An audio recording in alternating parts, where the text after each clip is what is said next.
आप सभी का प्रकाश की राह चैनल में स्वागत है।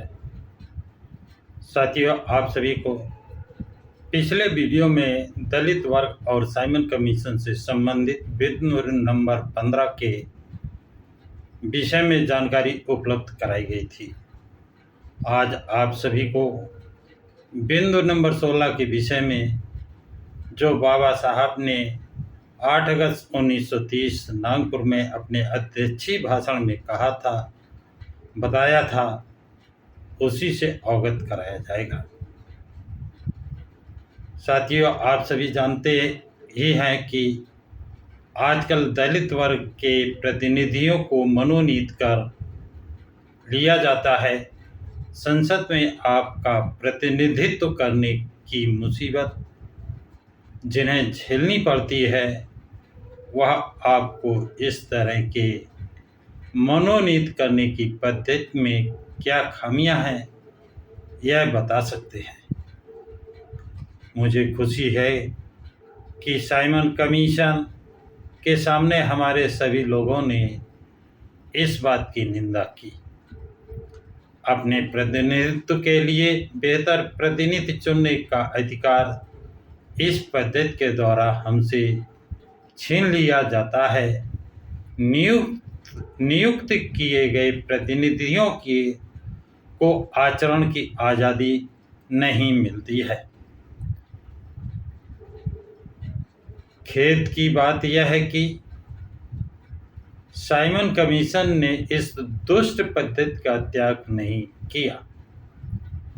आज भी वो इस बात से चिपके हुए हैं और उन्होंने अनुशंसा की है कि चुनाव कराने के लिए अगर योग्य उम्मीदवार नहीं मिलते हैं तो गवर्नर दलित वर्ग के प्रतिनिधि का चुनाव करें। सिर्फ इतना ही नहीं, तो जो दलित वर्गों से नहीं हैं, ऐसे व्यक्ति को भी दलित वर्ग के प्रतिनिधि के रूप में नियुक्त करने का अधिकार देने वाली अप्रत्याशित अनुशंसा भी साइमन कमीशन ने की है।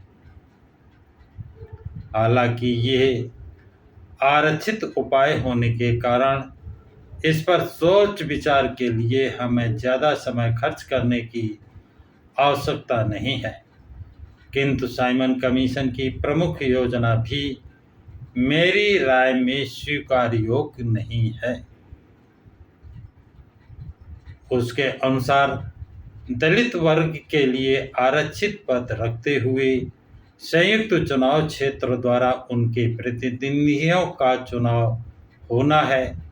अगर ये संभव हो पाता तो अपनी वर्तमान स्थिति में इससे बहुत सुधार हो सकता था, लेकिन इसमें और एक बेढंगी शर्त रखी गई है कि प्रांत के गवर्नर से इस अर्थ का प्रमाण पत्र प्राप्त किए बगैर दलित वर्ग का कोई भी उम्मीदवार चुनाव नहीं लड़ सकता। ये पद्धति अस्वीकार्य है।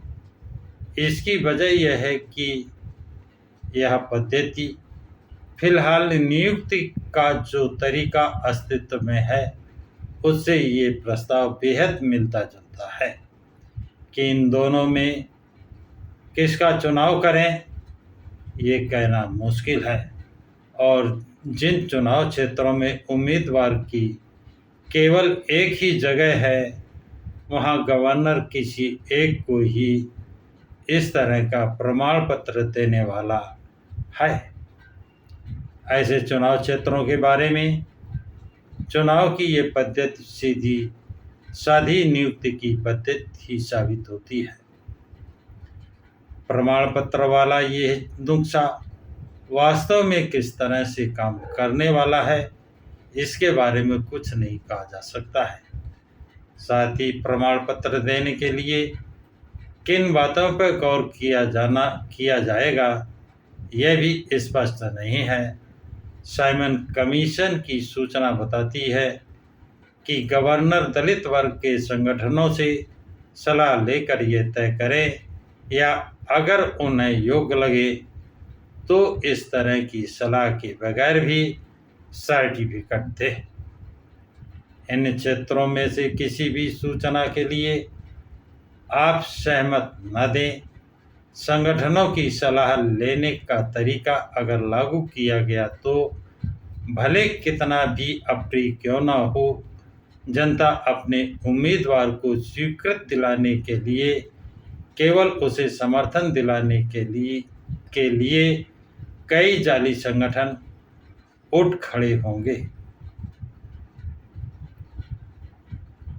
दूसरी पद्धति पर अगर अमल किया गया तो उसके परिणाम स्वरूप गंदी लाल फीताशाही पनपेगी और प्रमाण पत्र देने की शक्ति मामलतदार या तहसीलदार के हाथ में होगी, क्योंकि गवर्नर को अगर कोई बौद्धिक नीति अपनानी होगी तो उसे अफसरों की सलाह के अनुसार ही प्रमाण पत्र देना पड़ेगा।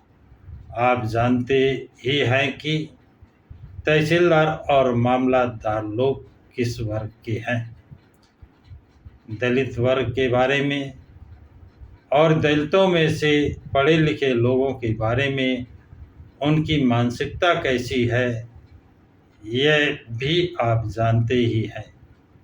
इसीलिए यह लोग प्रमाण पत्र के लिए किस तरह के लोगों की सिफारिश करेंगे, इसका अंदाज़ा आप लगा सकते हैं। साथियों, आज की जानकारी इतनी ही। यह जानकारी बाबा साहब की राइटिंग एंड स्पीचेस खंड नंबर 38 के पेज नंबर 202-203 से लिया गया है। यह जानकारी आपको कैसी लगी, कमेंट्स बॉक्स में ज़रूर लिखें। इस क्रम को जारी रखते हुए अगले वीडियो में बिंदु नंबर 17 के विषय में जानकारी उपलब्ध कराई जाएगी। सभी साथियों को जय भीम, नमो बुद्धाय।